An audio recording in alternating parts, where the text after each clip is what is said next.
This is Edward October, host of Octoberpod on YouTube. Hear that jingle jingle? It could be Kris Kringle, or a home invader looking for an open window, a jilted lover looking for revenge, or a disgruntled coworker hoping to spike your eggnog with arsenic.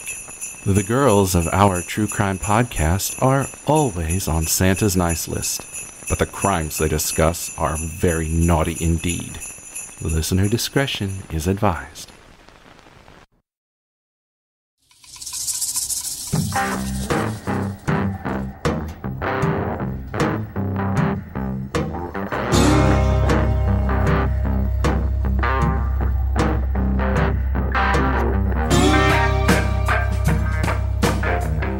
Hey, Jen. Hey, Kim. Are you ready for day 4? I am pumped for day 4.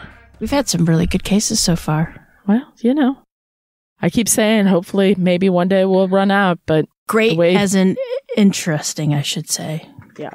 All right, Jen, I am so pumped for day 4. Let's go. As you say, sock it to me. Sock it to me. All right. Little content warning for this episode. This episode, we're going to be dealing with the sexual assault of very young children. So if it's not for you, if your mental health will not be good because of hearing this, totally understand. Move on down the dial, as they say on radio. Yep. So today is day 4, like we said. It's in our Nightmare Before Christmas series. And I'm going to talk about a real sumbitch here. Researching him and reading about him has scared the hell out of me. A few days ago, my youngest told me that she was going to go for a walk. Going to walk to a friend's house. And first time I've ever given pause to her doing it. She's done it hundreds of times, but it was the first time I've kind of had to stop and rethink if I should send her. And it was only because I've been reading about this man, or honestly, he's a monster. The man's name is Robert Black. This is all based in Scotland in the UK. And if I've tried really hard to get the pronunciations for these names of these towns correctly, I did really try. And if I screw up, I really do apologize, but I'm trying. Pronounce.com has been on my phone the entire time. Trust me. It happens. I'm trying. I got you.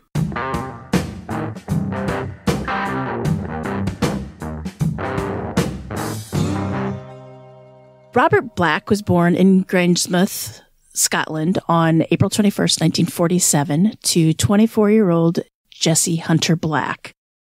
Jessie was a factory worker making very little money, and she really couldn't afford to care for a child, and there was no father to be seen or heard. In fact, there wasn't even a father listed on the birth certificate. And whether or not it was because she didn't have any money, maybe it was the stigma of having a child out of wedlock, Jessie wasn't going to raise Robert at all, so she put him into foster care. She would later, like a year later, marry another man, and she would have more children, and she would even move to Australia. But she would never have any more contact with Robert, nor would she ever speak of him. And it's not really known. I mean, he was given up. She gave him up within weeks of him being born. Maybe she was embarrassed. I don't know. It's sad. It's sad, though, really. So Robert went to live with a couple in Kinlochleven in Scotland, and they were in their 50s, names Jack and Margaret Tulip.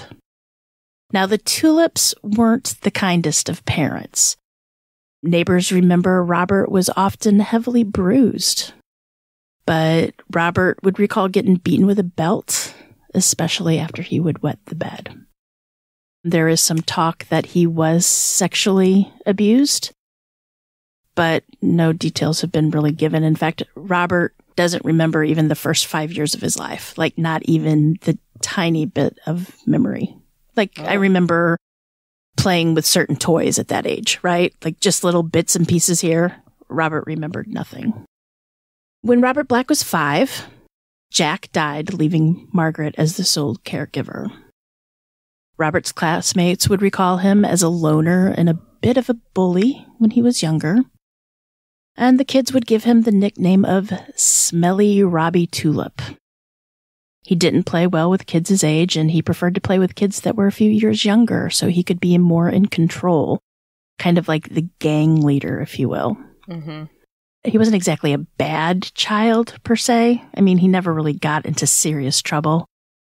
But he did cause fights, and he would pick on people that he considered inferior to him.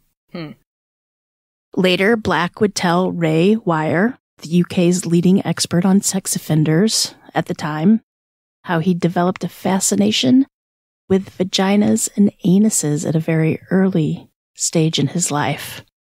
He remembers being 5 and undressing in a room with a little girl and being fascinated by her nude body. At 7, he went to a dance, and he only wanted to look up the girl's skirts. At age 8, when he was babysitting a neighbor's baby, he took off the little girl's diaper just to look at the baby's vagina. It was also at 8 that he started to insert things into his own anus. And it's something that he would continue to do, and for the rest of his life, really. He was just obsessed how much these certain body parts could hold. Do you understand? Was that a quote? How That's much? A quote, right. That was what the Ray Wire had said. Yeah. Okay. Margaret died when Robert was 11, and instead of placing Robert into another foster family, he was taken to a group home.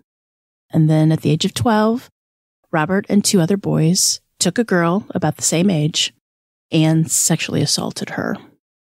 He was caught, and for this, he was sent into an all-boys group home in Musselburgh called the Red House. There, he would be sexually abused by a male staff member who is no longer alive.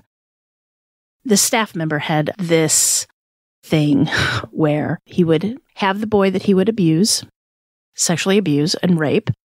And by the time that boy would age out of the home at 16, he would have that boy pick his next victim.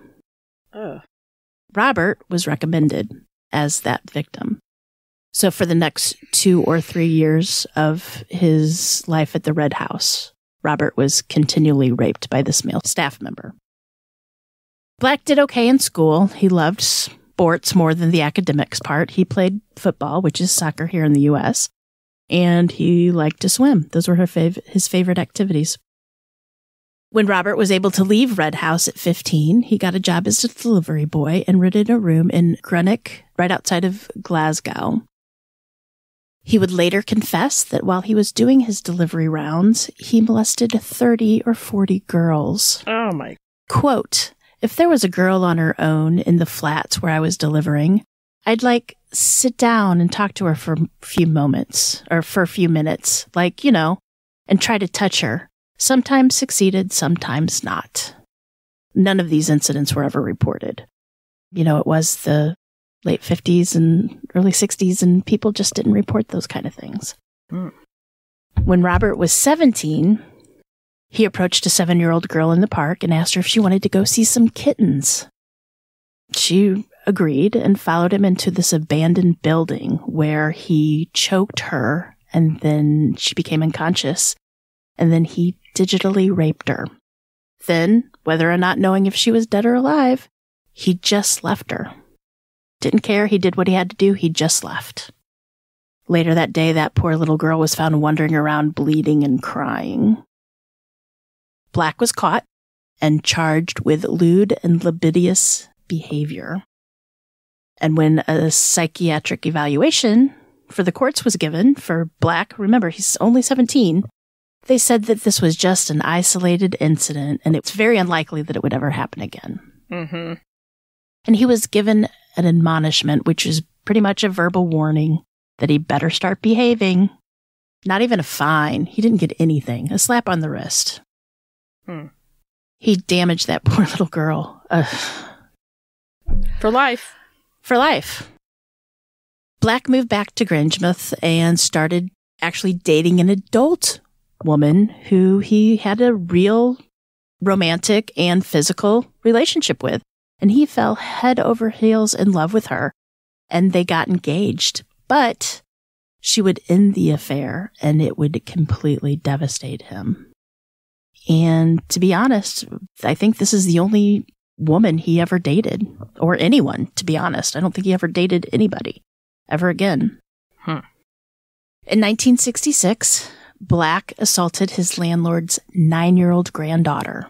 And although no charges were pressed, he was fired from his job and basically ran out of town. He moved back to Kinloch Leven, and there he was caught assaulting his new landlord's 7-year-old daughter. This time, the police were called in, and of March of 67, Robert was found guilty of 3 counts of indecent assault and sentenced to a year of Borstal training. Now, Borstal training is basically a youth detention center or a reform, like a juvenile hall type thing for young people under the age of 21.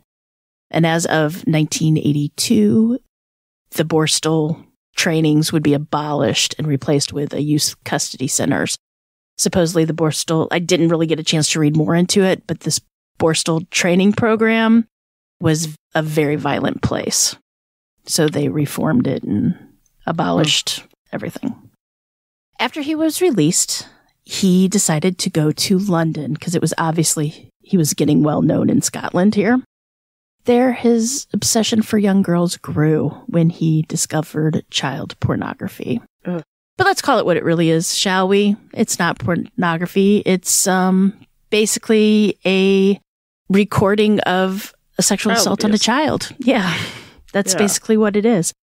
Children can't consent. So they're basically, you're looking at children being raped. Sickening. Mm-hmm. One of the magazines, this is disturbing, that he would collect would be called Lolly Tots. Ew. It's twisted. So people that knew him in the early 70s said that he was very much of a loner and really odd, you think? And even if they were kind of friendly with him, they never, ever would have called him a friend. In fact, the family that rented him a room said that he was a really good tenant and he paid his rent and he was quiet. Although he did smell. In fact, one of the children actually called him Smelly Bob. And they would have him for dinner and things like that. And he was nice, but they just were never, they wouldn't call him a friend. He was just odd. In 1976, Black would get a job as a van driver for a place called the Poster Dispatch and Storage, or PDS. This job had him driving to deliver posters all over England and Scotland. It's a great job for him. He liked to be free. He wasn't great on keeping time. And it also helped him scout victims. Exactly. Ugh.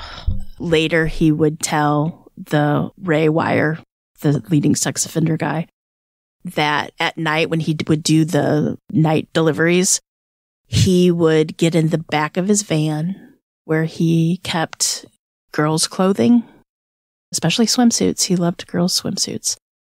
And he would put on these clothes and then pleasure himself while fantasizing about that little 7-year-old girl that he had left for dead in the abandoned building. Ugh. Mm-hmm. I hope this in the guy's back dead. of his work van. It's just, but as we know, sometimes fantasizing, after a while, it just isn't enough. On August 12th, 1981, in Ballinderry, near Lisbon County, Antrim, North Ireland, Jennifer Cardy was at her home on summer holiday with her mother and little baby sister. And about lunchtime, Jennifer decided that she was going to take her brand new red bike she'd gotten 2 weeks earlier, and she was going to ride it a mile down the road to a friend's house. And it's a place that she had gone many times before in the past. She was wearing her favorite shirt, which was a white Ringer t-shirt with red trim, and it had little strawberries on it on the front. And she had her watch, and she took off. And in the TV show World's Most Evil Killers, Patricia Cardy, Jennifer's mother, recalled, quote, "I'll never forget how she closed the door behind her and how her blonde hair just came around her face. And as she closed the door, she said, 'Bye-bye,' and smiled, and that was the last I ever saw her." Now, Patricia was expecting Jennifer back by 4 because she had wanted to watch her favorite TV show called Jack and Nori. But 20 minutes after 4, When Jennifer still wasn't home, Patricia started to worry. She got in her car to look for her, only to find out that Jennifer never had even made it to her friend's home. When Jennifer's father, Andrew, came home, he and a friend went searching for her, and they stopped to ask several people if they had ever seen Jennifer that day, and that many people had seen her. But once it got to a certain spot, all of the sightings stopped. She just completely vanished. Disappeared at one spot. By 9 p.m., police were called and a search party was formed. Over 200 people from Ballinderry joined the search. Around midnight, 2 men found Jennifer's bike thrown over a hedge about a mile from her home. The police noticed that the kickstand was down, making them believe that she might have stopped to speak with someone. On August 18th, Andrew and Patricia Carty received a phone call from the police. Jennifer's remains had been found by 2 fishermen. Her body had been lying face down in the weeds at McKee's Dam, about 10 miles from her house. She had been sexually assaulted, and the cause of death had been listed as drowning. The Police Service of Northern Ireland worked tirelessly on the case, but none of the leads or clues ever panned out. The McCartys would have to wait 30 years before they would see justice for the death of their 9-year-old daughter, Jennifer. Ugh. About a year after Jennifer's disappearance, on July 30th, 1982, 11-year-old Susan Maxwell asked her mother, Liz, if she could take her bike and go play tennis in the town of Coldstream with a friend. Liz was worried about Susan being on her bike in traffic, and Susan had never really been allowed to go anywhere alone. But she agreed that Susan could go, but she had to walk. She couldn't take her bike. Ugh. They lived on Cornhill on Tweed, and Liz knew that Susan would most likely know everyone she passed on the way to the tennis courts. At 4 p.m., Liz decided that she's going to just go get Susan because it was such a hot day, and she knew Susan would be way too tired and way too hot to walk back. Driving to the tennis courts, Liz half expected to see Susan walking home since Susan didn't expect her mother to come get her, but she didn't see Susan. She didn't see Susan at the courts either. So she's like, okay, maybe I missed her when I was driving. So Liz went back home. Didn't see Susan on the way home either, nor was Susan at home. So a quick phone call to Susan's friend, and it was established that Susan was at the courts. She did play tennis, and her friend did leave her and watched Susan walk away. Susan did start home. Liz, of course, as any mother would do, panicked and immediately called the police. The Northumbria police called for a search party, and about 2/3 of Cornhill showed up. Police interviewed many people who remembered seeing Susan. She was dressed in yellow. She was swinging a tennis racket as she was walking. But once again, the sighting stopped at a certain point just over Tweed Bridge. And many people saw her crossing the bridge, but then poof, like that, she was gone. The sightings just stopped after she got across the bridge. 2 weeks after Susan disappeared, the Maxwells got that dreaded phone call. Liz recalled, quote, he, the officer, said they found a little girl, and I remembered he wouldn't say the word dead. He just said, this little girl is not alive. And that's when the sort of coldness spread through me. A man had found Susan's badly decomposed body in a ditch near the side of the road in Staffordshire, the Midlands, about 250 miles from where she had been abducted. Her parents asked to identify the body, but they said they didn't want to do that. And basically, Susan could only be identified through dental records. Pathologists weren't able to identify the cause of death. They were suspicious of The suspicion of sexual assault was confirmed because Susan's shorts, they could tell, had been removed and then replaced, but the underwear that she had on had been folded underneath her head. The search for Susan's murderer was a top priority. People were re-interviewed. Every lead was checked out. There was one man who claimed to have seen a girl with a tennis racket and a maroon Triumph 2000. And just how serious the police took everything. The lead was only dismissed after 19,000 people who drove that colored car was interviewed. Oh, they interviewed 19,000 people. You have to, I guess. Wow. They really dove into this case. After a year of police work and over 500,000 handwritten index cards of data, remember, no computers, they had nothing. They were no closer to finding the person responsible than when they started. About a year later, in the seaside town of Portobello, right outside Edinburgh, on Friday, July 8th, 1983, 5-year-old Carolyn Hogg, she had asked if she could go to the park that was just right in sight of her home. She'd already had a full day. She'd been to a party that afternoon at a friend's house, but she just had a lot of energy, and she just wanted to play just one last chance before bed. It was 7 o'clock at night, and it was still light out, so her mother told her that yes, but you can only go for 5 minutes tops. You can play just for 5 minutes. At 7:15, Annette sent Carolyn's brother out to bring her home. And he came back saying, you know what, you couldn't find her. Family went out to search. They couldn't find her either. By 8 p.m., the police were called, which the police set off interviewing people all over the area.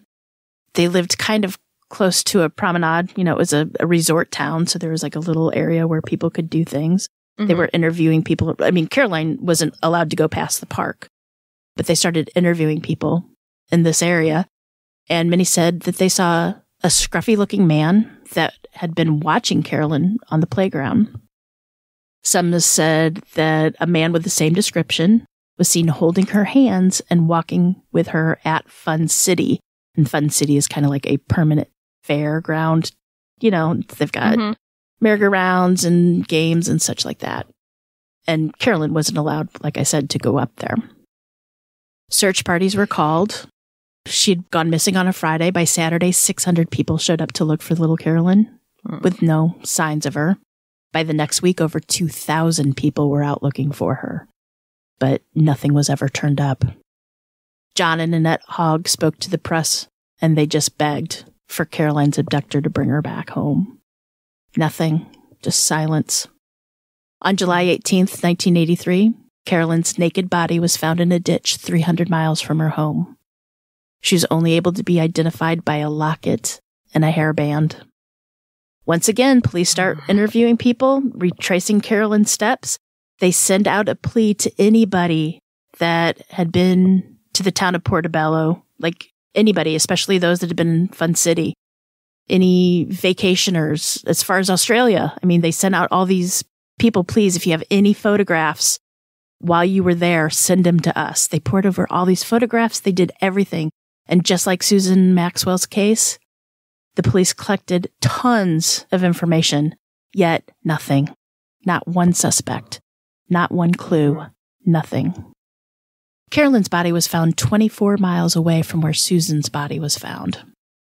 So the police start to think that maybe the two cases were related. So they join forces and start to compile all their data. 3 years go by, and there's no new leads. On the evening of March 26, 1986, right after the TV show Coronation Street ended, Jackie Harper asked her daughter if she would just run a few doors down to the shop and get some bread. The woman at the shop remembers Sarah coming in and getting bread and a few bags of chips, but she left at about 8:05. When Sarah wasn't home at 8:15, Jackie sent another daughter out to find her. She wasn't scared. She just thought that Sarah might have been lagging around, lollygagging. Dawdling. Yeah. Dawdling. Yeah. But no, she wasn't there. She just vanished. There's people that saw her turning into an alley, a shortcut that all the locals took. Gone. Just gone. No sign of her. Nothing. Police were called. Searches were called on. Interviews were made. Nothing. No one saw Sarah. She was gone. In the town of Morley near Leeds, on April 19th, a man out walking his dog found the body of Sarah Harper floating in the River Trent in Nottingham. Jackie Harper would recall the police coming to tell her the news. Quote, all he, the officer, would say was, "Would you like a cup of tea?" And all I kept saying was, "Will you tell me what you have to tell me?" I knew why they were there. It was obvious. But he wouldn't tell me. He just kept going on about this bloody tea. All I wanted him to say was, "Yes, we found her." 10-year-old Sarah had been sexually assaulted. The pathologist would only commit to say her injuries were simply terrible. And then she was put into the river while she was still alive.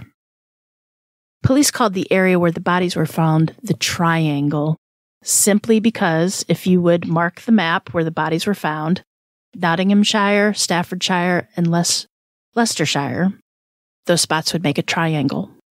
They were all within 26 or so miles of each other.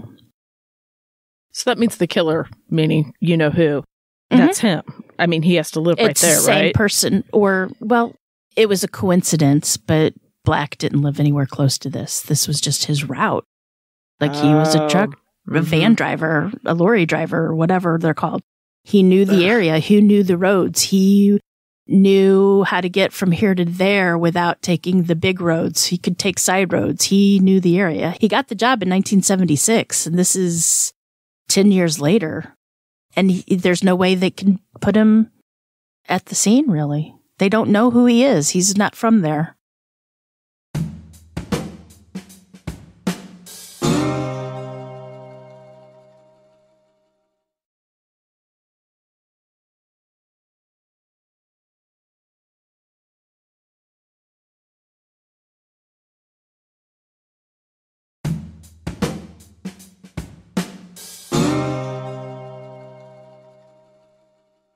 It was not until July 14th, 1990, that authorities would receive a break. In the village of Stowe, near Scottish borders, a 6-year-old Mandy Smith was walking home from a friend's house. A man by the name of David Herkes was out in his yard, just doing little yard work, and he saw this little girl walk past a van with a passenger door open. Quote, "All I could see was her little feet standing next to the man's. Suddenly, they vanished, and I saw him making movements as if he were trying to stuff something under the dashboard.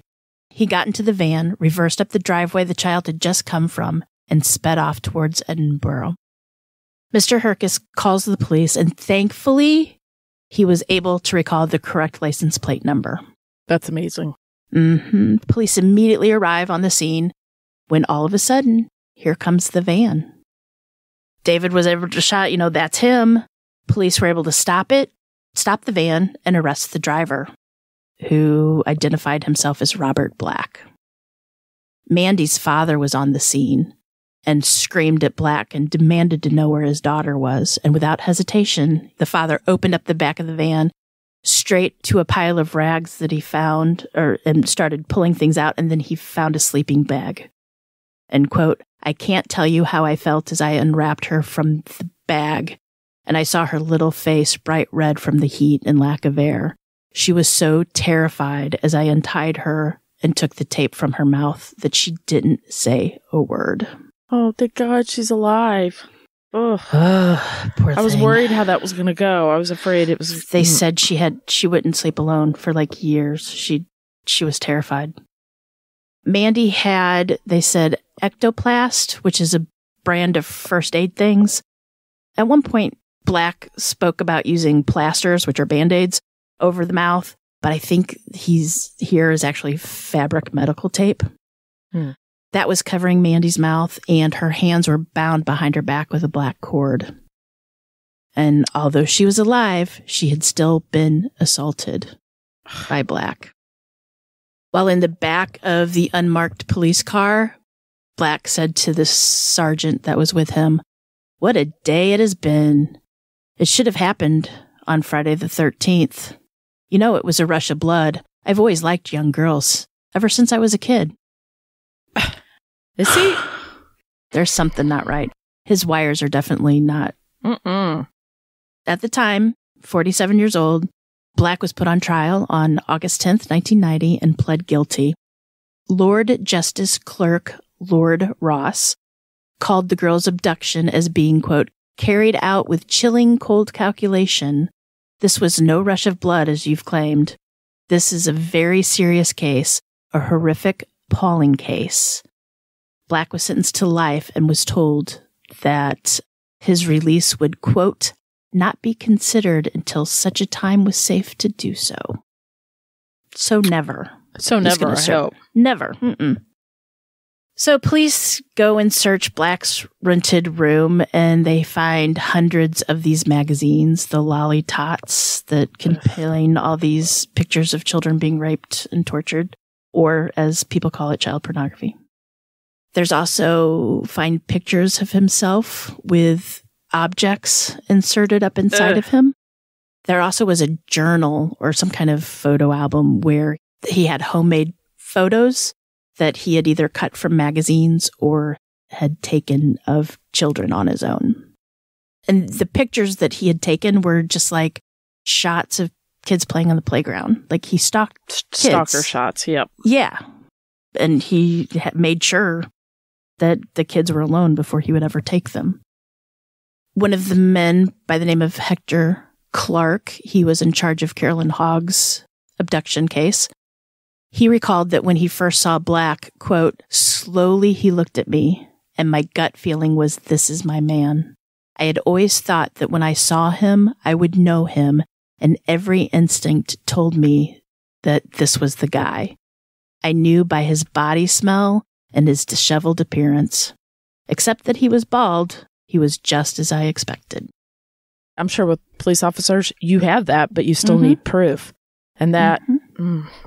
There's no proof. They've got nothing. Hector Clark, he needs to gather evidence to prove that Black was the monster that they were looking for. I mean, he knew in his heart and his gut that this was the guy. He is. Same MO. Mm-hmm. So they know Black's not going anywhere because he's got life in prison, so they decided to interview him. And Black would spend hours talking about everything. His past offenses, the 30 to 40 girls that he believed that he molested when he was 15, his rape as a child in the group home, how he was attracted to children. He talked about anything and everything except when they asked him about Sarah Maxwell, Carolyn Hogg, or Sarah Harper. He remained silent. I mean, this man would talk about taking the legs from chairs and sticking it up his butt and going swimming or something, but he would not talk about where he was the day Carolyn disappeared. You know, there's a weird sort of, and we've talked about this, I'm not that Green River guy, you know, or I'm not as bad as Ted Bundy, right? As if there's something. So I wonder if, like, to him, that was all justifiable, but he couldn't justify murder. He couldn't. He wanted to keep that to himself, maybe, too. Maybe that was he didn't want to share his fantasy or his act with people. I don't know. But he never spoke about it ever. Police checked Black's work records. I mean, he was still employed at the PDS, and they knew his job gave him the ability to be in all these areas where the girls were taken from and where their bodies were found. They find that different deliveries were given different amounts of pay. Some jobs paid more than others. And they found through paychecks, and they had to do math, believe me, that they had found that Black would have been in the same area, or would have been in the area delivering posters where Susan had been kidnapped. They were even able to pull old gas station receipts. And they found out that Black had filled up his work van at the station just south of where Susan was taken in Coldstream. And then he filled up again at a station just north of Coldstream where she was abducted. And they were able to put this together for all three girls, for Susan, Carolyn, and Sarah. But this was all circumstantial. I guess, but walks like a duck. I know. But you got to have harder evidence to build a case, right? Oh, gosh. Then Clark heard of a girl who had gotten away from a man who had tried to kidnap her in April of 1988. 15-year-old Teresa Thornhill and Andrew Beeson had been on their way home from the park after a day of hanging out with their friends. When Andrew left Teresa to go to his house, Teresa noticed that a man in a blue van was looking under the hood of the van, and the man shouted, can you mend engines? Which, yeah, because a 15-year-old girl really does know how to fix a car, right? Totally. And she said he was odd, but as she walked past him, he grabbed her from behind. And she said, quote, "I will never forget his hairy arms, sweaty hands, and smelly t-shirt. He came over to me and got me in an all-encompassing bear hug, which I could not get out of because he was so strong. I tried to struggle free and began shouting for my mom. I was looking around for something to hit him with, but there was nothing there. Then I grabbed him between the legs." Good girl. Her friend Andrew was able to hear Teresa screaming, so he came to help her. He rescued her. And he said, "Get off her, you fat fucking bastard," which I love. Her attacker dropped her, and she was able to escape. Now, nobody put these two together because, the age of Teresa was 15, much older than Robert Black liked. But Clark got to looking at Teresa, and Teresa didn't look like she was 15. She was very small, like under 5 feet tall. She didn't wear any makeup, and she had a very childish figure. She wasn't developed. She looked more like a child than an actual teenager. And then when he looked at the description that Teresa gave of the man that attacked her, there's no doubt it was Robert Black. So in March of 1992, police still only had circumstantial evidence, but they were able to charge him anyway. And now this is from what I understand, and it could be wrong, but I'm just a mom from the Midwest. I don't even know American laws well, much less British laws or UK laws. But from what I copied down, they were able to use a provision of English law which says in really serious cases, you can introduce evidence of system, meaning they were able to show what happened to Susan Maxwell, Carolyn Hogg, Susan Harper, and Teresa Thornhill matched up perfectly to the abduction of Mandy Stowe. It would not be until May of 1994 that Black would be convicted. The jury found Black guilty of 3 counts of kidnapping, 3 counts of murder, 3 counts of preventing the lawful burial of a body, and for Teresa Thornhill, 1 count of attempted abduction. He was sentenced to a term of life imprisonment for each of these counts, with the recommendation that he serves a minimum of 35 years on each of the 3 murder charges. Good. So, after this trial, Robert Black decides he wants to appeal his sentence. Just sit down, buddy. Sit down. Thank you. The lawyers thought, you know what? Let's give him a psychological exam before we do anything. So that's when our buddy Ray Wires called in. And remember, I talked about him earlier. At the time, the leading expert on sex offenders. He's since passed. But they called him in. He spoke with Black for 2 days and then wrote a report for the court saying that Black's sentence was absolutely correct and that he was a very dangerous individual. You think? And the appeal was dropped, right? Now, you think this is all over. It's not. We still have to worry about Jennifer Carty.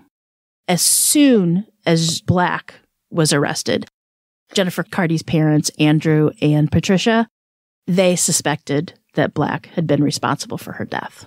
And sure enough, police were able to place him in the area the day that Jennifer disappeared. They were able to find it all, but they weren't able to charge him until 2009. And they wouldn't go to trial until September of 2011. Andrew Carty said that when he first saw Black in person, quote, "I was amazed how old he was. He looked like an old man who really had given himself over to depravity." The Cardys sat through the trial and listened to the painful details of what happened to their daughter. And Patricia said, quote, "I don't allow myself to think of what that innocent, beautiful little girl had to go through. But I will tell you this, she gave up one big fight." And if you watch the TV show Evil is Here, they interview Patricia and Andy. That's where I get the quotes from. And can I tell you, all I wanted to do was hug them. They seem like the sweetest, kindest people on the face of the earth. Seriously, I just wanted to hug them. I don't know if it's just the Irish in them or what. I love them. I just honestly love them. On October 27th, 2011, Black was found guilty and sentenced to life with a minimum of 25 years in prison. And after the first meeting that Robert Black had with Ray Wire, way the way back in 94, Black called and asked Ray to come back to talk to him because he wanted to understand why he was doing the things that he was doing. And he did. I think there's 40 to 60 hours of interview with him, and people say that people who have listened to it just said it's the most horrible thing that people could listen to. But Ray did write a book called The Murder of Childhood Inside the Mind of One of Britain's Most Notorious Child Murders. If you're up to reading it. It was out of print for a long time, but I think with all this new information with Jennifer Cardy and all that, they've edited it and republished it. At one point, Ray asked Black why he never denied any of the charges that was ever brought up against him. Like, he never said he never did it or anything like that. He just replied, because I couldn't. I couldn't? What do you mean he couldn't? He couldn't deny any of the charges. Oh. No, you can't, buddy. You did it. He did. At least he had sense about that. Police suspect that Robert Black is responsible for 9 to 14 other disappearances of little girls. One that they were able to piece together was a little 13-year-old girl by the name of Jeanette Tate, who disappeared from Devon in 1978, which would have been before Jennifer Cardy. But before they could actually bring him to trial or even charge him, Robert Black died. In January of 2016, Black died of a heart attack at the age of 68 years old. There was no one to claim his body and no one present at his service. He was cremated and his ashes were scattered at sea. Just to add real quick that most of the quotes that I got from people came from a book that I ordered through Amazon. It's an out-of-print book. It's called Murder by Numbers, British Serial Killers Since 1950, Their Childhoods, Their Lives, Their Crimes. And it's by Anna Gekowski, Gekoski.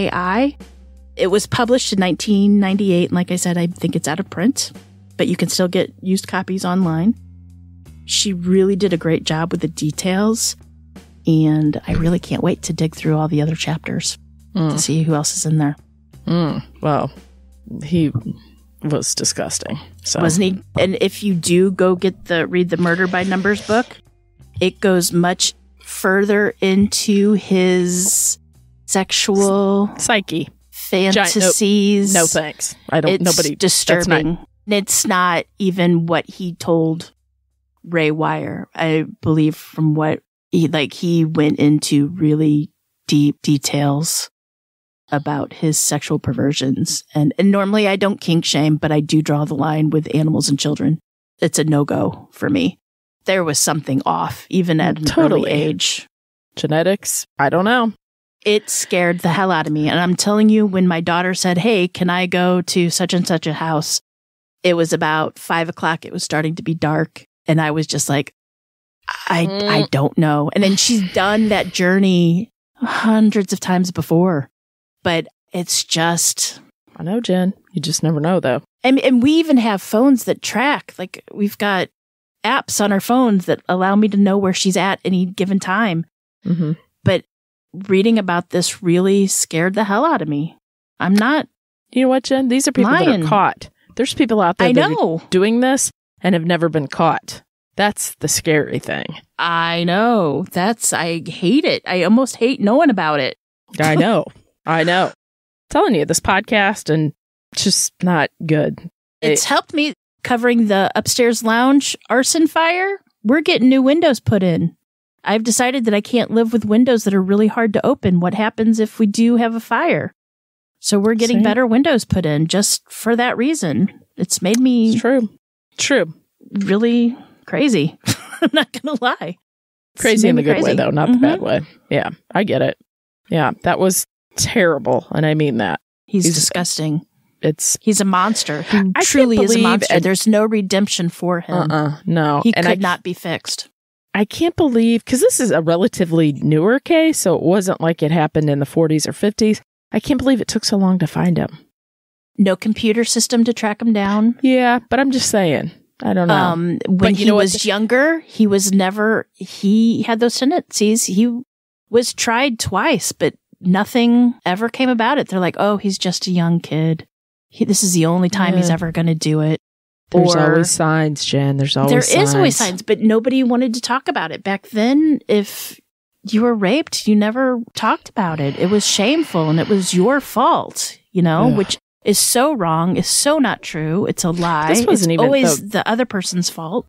I'm glad he has departed this earth, and I hope he's happy wherever he is. And I say that, I don't mean it at all. I hope he's miserable. So there. He's just a monster. At one point, I was reading, he said that it was like a theater. He doesn't remember abducting the girl, and he doesn't remember what happened after. He only remembers the abuse. That's what he says. And he would never remember if he killed him or not. He didn't. It wasn't. All he wanted was the experience. I don't know if I believe disgusting. That. I think he did. He's just claiming that because then it makes him feel better. Whatever. I think he was just obsessed. I'm sorry, I did not say whatever. And I meant whatever because he's an asshat. So there. Oh, he's dead now, thank God. Anyway, that's it. Day 4 is done in the books. Day 4 in the books. And stay tuned tomorrow. Day 5. Day 5. 1, 2, 3, 4, 5. Tomorrow. All right, Jen. Until then, remember, lock your doors. Keep passing by those open windows. Bye-bye. Love ya. Make cookies.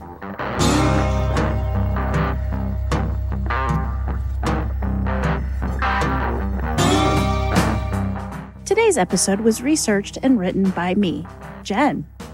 For more information about this episode, as well as all other sources, please check out our show notes or the podcast website at ourtruecrimepodcast.com. Our True Crime Podcast is developed and created by the hosts, Jen and Cam. Original music and audio mix of all our True Crime Podcast episodes is courtesy of Nico from We Talk of Dreams. You can reach Nico at wetalkofdreams.com. Listener discretion is provided by Edward October from OctoberPod VHS. You can find all of his great works on YouTube. Please make sure to like and subscribe to our True Crime Podcast wherever you listen to your podcasts. We can be reached on Instagram and Facebook at Our True Crime Podcast or on Twitter with the handle at Our True Crime Pod. You can also email us at ourtruecrimepodcast@gmail.com. We would also at this time like to thank our patrons. We would be so lost without you. Thank you so much. And if you would like to help support the show, you can check us out on patreon.com/OurTrueCrimePodcast. You can also show your support by leaving a 5-star review on Apple or simply just tell your friends about us. It's that easy. Love ya.